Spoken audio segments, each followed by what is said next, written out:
Well, Rob finally got his layout back together. So you can see all this yellow peril stuff he has here. Got a GP20 right here, actually a pair of them I guess right here. And some GP7s. And there's an RS3. RS2, I guess it's an RS2 right here, an Alco.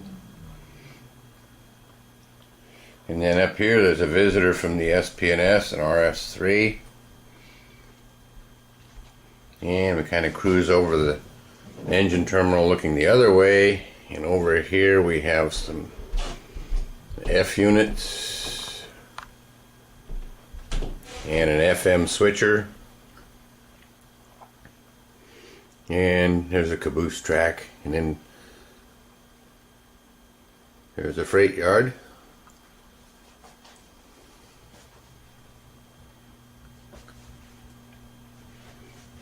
And a grain elevator.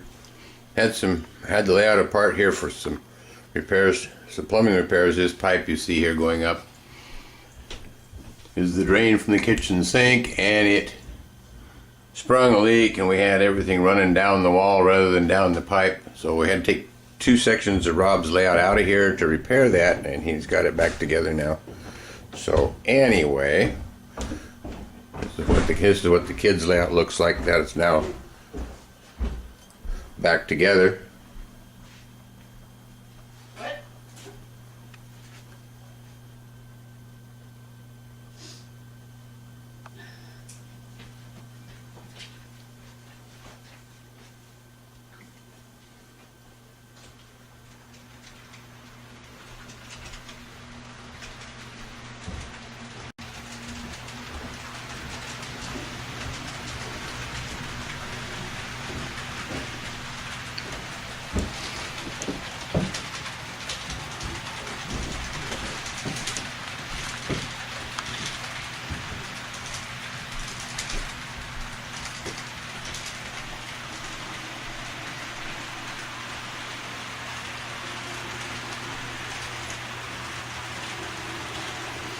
And we have a freight train with an SDP 35 and a GP 35.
And on the other track here we have the City of Somewhere. And it kind of goes up around here. It's made with Concord cars, except for the two Pullmans on the end are Mantuas. And here comes the other train again.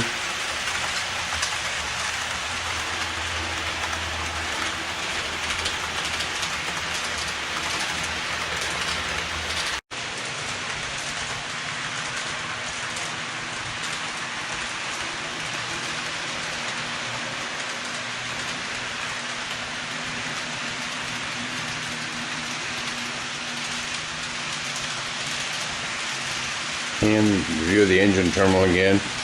And there's a caboose track over here. These two cabooses are correct for Union Pacific. The one on the left is a Balboa brass model from about probably 35 years or so ago. And the next one over here is one from Trix, I think it is. No, maybe it's American, I guess it is.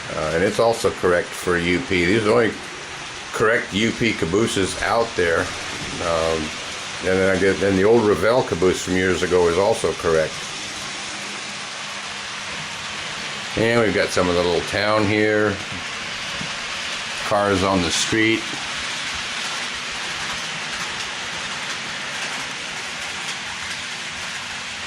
Got the depot right here with the yellow cab.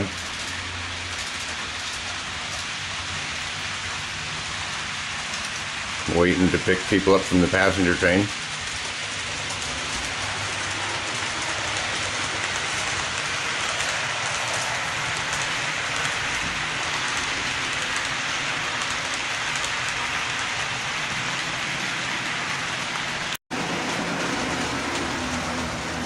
And here comes the city of somewhere. These are all little Concord 72 footers except for the last two cars. And here comes the city of somewhere. This curves are awful tight on this layout though, so oops. Looks like the baggage car bought the farm. And there goes the city of somewhere again. We got the baggage car back on the track. Curves are pretty sharp on this layout there. 22s. So Big Power has a problem on here. We might have another debacle. We'll see how it goes.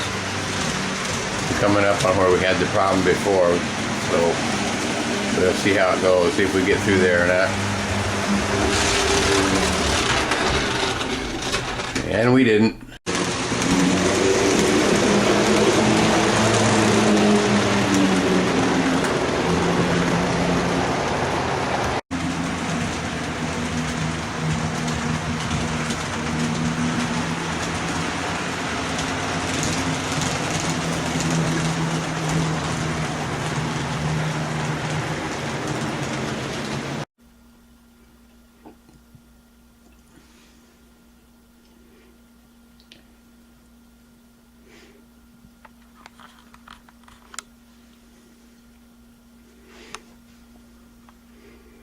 And this is Robeson Hardware Furniture, or Hardwood Furniture, named after Len Robeson, who was the woodshop teacher up at Rainier High School for a long time. Also was the coach of the girls volleyball team. And Rob made this building out of some design preservation building flat fronts and stacked them up that way. Also, the grain elevator over here is the Concord grain elevator, and split the silos and put them lengthwise as also as a building flat against the wall, and it worked out pretty well. It actually makes the building look longer. If you make it like it's supposed to be, it's only about half as long as it is in this picture here.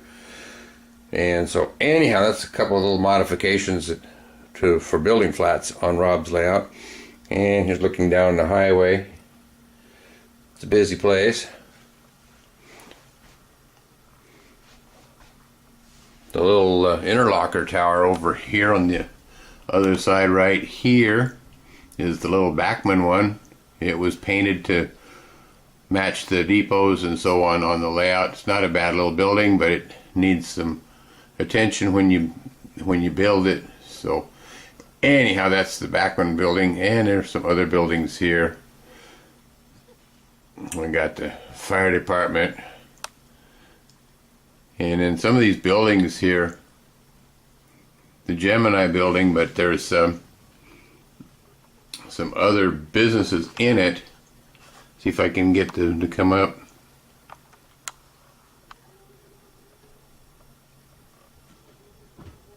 Amy's Bookstore and Sears, and then this one here, if I can get it to come up. Some of these buildings were named for some of the kids that were in his high school class.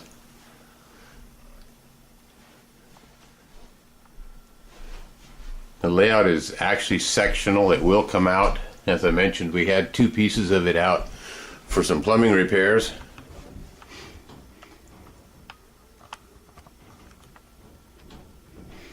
And we're back around to the other part of the room, and here's the City of Somewhere and the freight train passing each other. This little train here is a local, a Union Pacific local, pulled with a Jeep 7.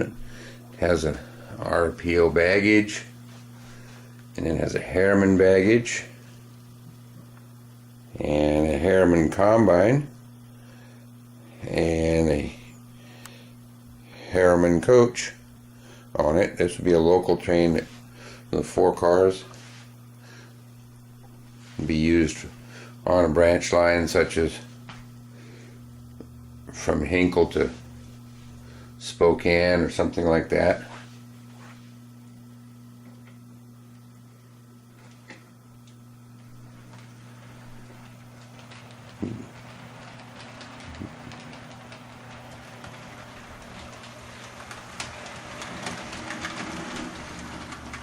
Haven't run this train in quite some time, so who knows how it's going to do here.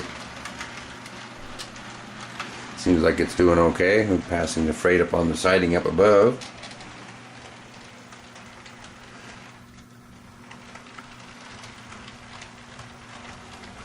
The engine looks a bit like it's a bit stiff here.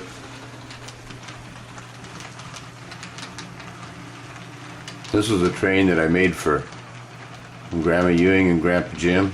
And Grandpa Jim worked for the Union Pacific for about 40 some years. He was a not coach cleaner, he was a clerk in the office at Albina Yard in Portland. And they had this train up on the shelf in their front room for many years. And when Grandma Ewing passed away, I got the train back. Grandpa Jim passed away about 1978 or so. And Grandma Ewing passed away in 1985, and when she died, well, my aunts and uncles gave me the train back that I built for them. So we got a little video of it running here. Come around behind the engine house, up behind the freight yard. Could probably run it faster than it is, but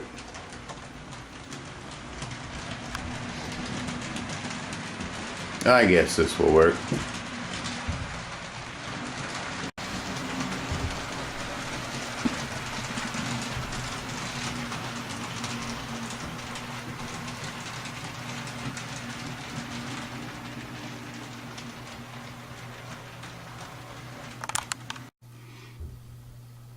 Yeah, an Athearn GP7. I painted this one from scratch, and it has the Road of the Streamliners lettering on it, as you can see here.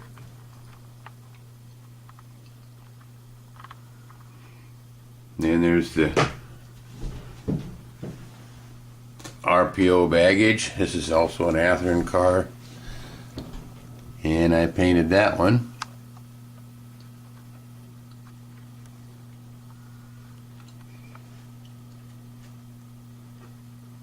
The next car here is a Roundhouse Harriman car. Of course, Roundhouse is now bought up by Athearn. In fact, all the cars on this train, I painted them. And then comes a Harriman, it's a Roundhouse MDC combine car. And finally, at the end, is an Athearn round roof coach. Most of these cars I think would be kind of hard to come by these days.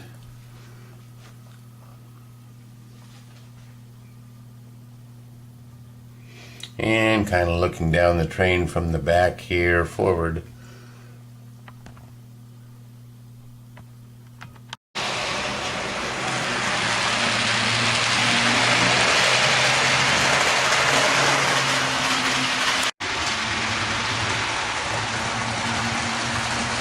This is the city of somewhere, as we usually called it.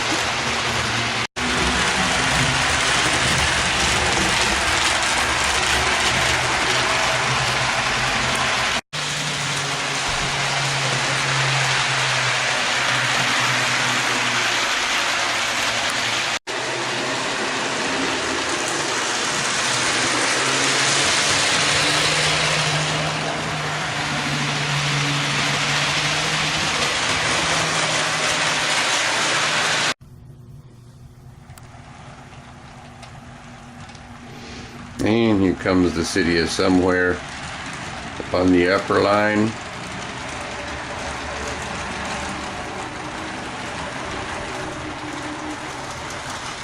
And going down through the tunnel.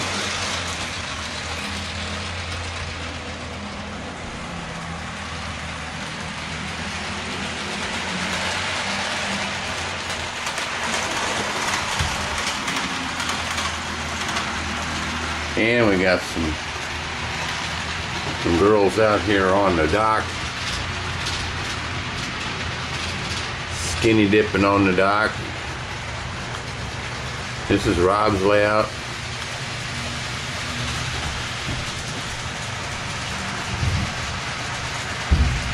I don't know what they're swimming in though, the river's still dry, and there's one inside the outhouse there too, using it, I guess. But anyway, it's a little scene on Rob's layout. And then across the river is the farm. Got some sheep over there. This is the little Backman barn that's been repainted. And the farmhouse. And this is the road that comes in from off the layout.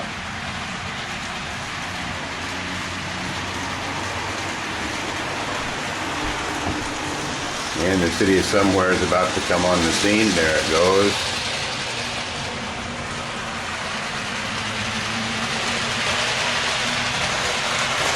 Some more of the city scene on one of the sections of Rob's layout. And the schoolyard with all the little kids.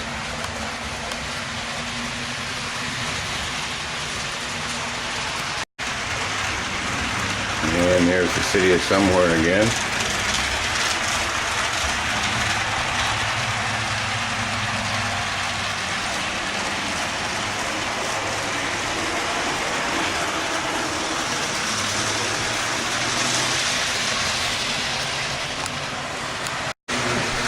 Now the city of anywhere is meeting the freight. Sitting on this siding here. And we're going to go around this way. And up here on the upper siding is the city of it somewhere.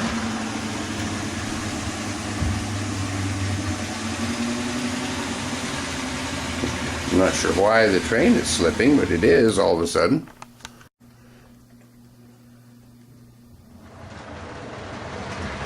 And here comes the city of anywhere out of the tunnel, around to meet the city of somewhere.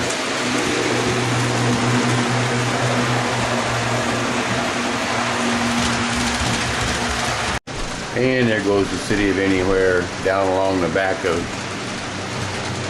the yard here. And it'll come around right here by the water tank in a minute. There it is.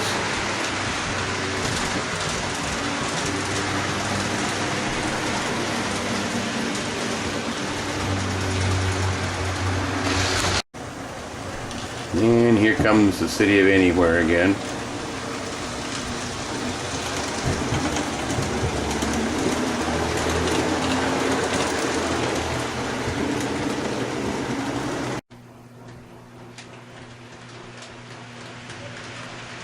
And here comes the freight.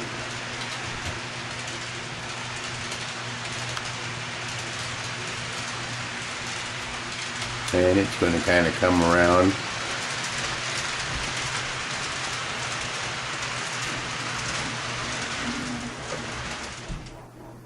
And stop for some reason or other. Anyway, we got the freight going again. Don't know why it stopped. It's coming up here to meet the city of Anywhere. Right here. So it's going into the siding.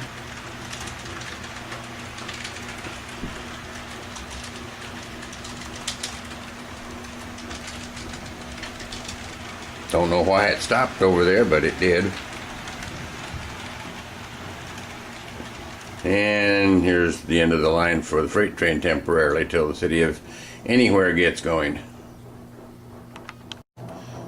And this is kind of a panorama of Rob's layout looking down here at the end. The roundhouse is a California Model Works, old before that Sidem. I don't think Alpine Models makes it. It's patterned after the Brooklyn Roundhouse in southeast Portland. And kind of some more looking on up. This area here, this is one of the building flats built against the wall using Design Preservation, I think, is whose building modules were used, and then Walther's cornerstone was used for the sawdust silos for the sawdust to be put in a chip car. And look back around the other way a little bit. Here's the cabooses, and here's the other direction on the roundhouse.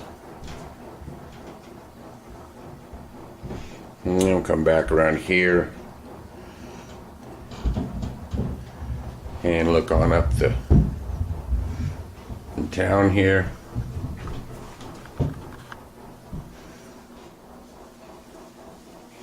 This layout is sectional in that we can take it out of here if we need to.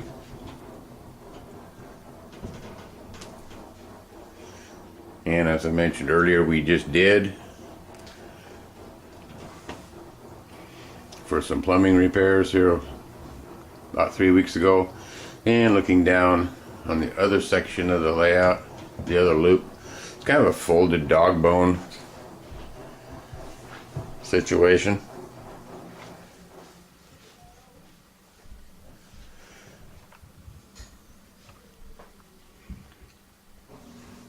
The layout also breaks right here between the end of the girder bridge and that ground throw. There's another spot where the layout breaks, so it's actually in several pieces. Have to put some water in the river one of these days. And kind of back away.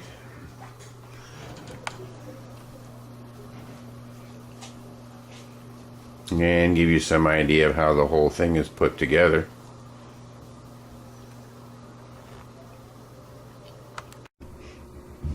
As was mentioned earlier, this is a Balboa caboose. It's a UP, I think it's a CA4, possibly CA5 class. It's a brass model. It was built by Balboa in the late 1960s, early 1970s. Next to it is the Märklin caboose, which was just done not too long ago. And it's also a CA4 or 5. And then there's the Revell caboose. This came out by Revell, the model kit maker, back in 1957, 1958. They only made them for a couple of years. This is one we kind of resurrected. Had to put some Athearn caboose ladders on it, and of course, no matter what you had to put new trucks under it, because they had totally wrong trucks with Talgo mounted couplers, so we had to do a little work on that. And then here's one that still has the original ladders on it with the big loops on the end. But this is the Revell caboose from 1957, 1958. And once in a while you can find them at swap meets and model train shows. They're starting to command a pretty hefty price though. Walther's now has one that's very similar to this one. So if you can't find the old Revell, you can probably get the Walther's kit. But anyway, these are 4 of Rob's cabooses that he has on his layout here. And this is kind of an end-on view of the Revell caboose. This is one where it's pretty much original, except that we did paint the end platforms yellow. The original color was black, the way Revell made it. I think if we look underneath the caboose, I'm not sure if it'll show up on the video or not, but if we look underneath the caboose, we might be able to find, there's Rob's number 14 on it.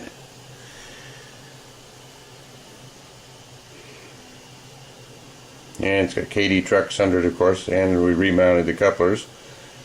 So I can't find where it says on it. It should say Revell 1958 or something on it, but I can't find that. This is the other caboose, and you can see where it says Revell right there by the coupler box.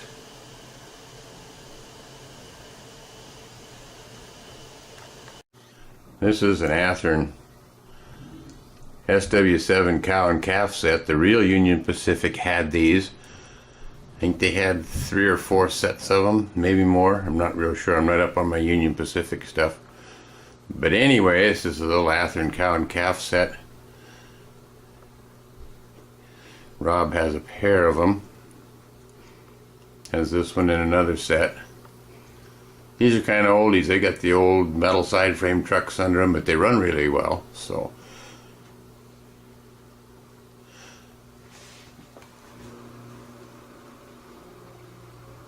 there's a set of EMD switchers. And this locomotive is an NW2. This is a Revell NW2 body on an Athearn drive. The difference between the NW and the SW is the NW, if you look real close at the end here, maybe I can get in here, you'll notice that the radiator only goes halfway down under the headlight. Instead of going clear to the walkway, it only goes halfway down. Where on the SW switchers, it goes clear down to the walkway. So that's basically the difference between an NW and an SW. Union Pacific had a bunch of these, as did most roads. I'm going to run the SW a little bit down here behind the buildings and so on.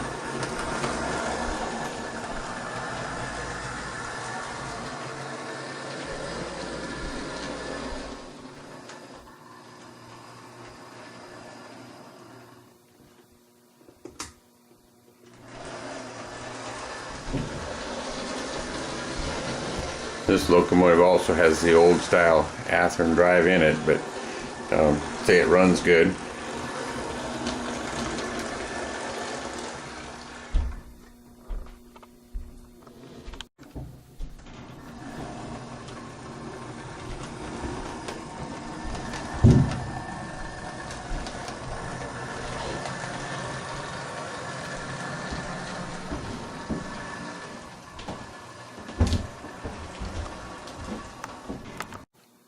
And here's the business district of this little town over here.